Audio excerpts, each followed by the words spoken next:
প্রশ্নটা শুনে আমি অবাক হয়ে গেছি। যে আমি বললাম যে আপনার প্রশ্নের কি উত্তর দেবো, আমি তো এই প্রশ্ন নিয়ে আমি ভাবতে ভাবতে আমি শেষ হয়ে যাচ্ছি।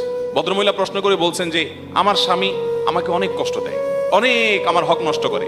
সে বাহির থেকে আসে, এসে মোবাইল টিপি রিমোট নিয়ে বসে, আমার দিকে তাকায়ও না, জিজ্ঞাসা করে না, অসুখ বিসুখ খেলাম কি মরলাম দেখা দেখি নাই, আমার কোনো হক সে আদায় করে না। আমি নামাজ পড়তে গেলেও সে ডিস্টার্ব করে। শেষ পর্যন্ত আমার নামাজ যদি অসুবিধা হয়, সেই 2টা 3টা পর্যন্ত নানান গুনাহের কাজে লিপ্ত থাকে। আমার অসুবিধা হয় দেখে আমি যখন তাকে রিকোয়েস্ট করি যে আমার নামাজের সময় অন্তত আমাকে একটু নামাজটা পড়তে দাও, তখন সে বলে তুমি আরেক রুমে গিয়ে শোও। বলতেছে হুজুর, আমার জানার বিষয় হলো এই যে আমি আরেক রুমে গিয়ে ঘুমালাম, এতে কি আমার স্বামীর অধিকার নষ্ট করলাম কিনা।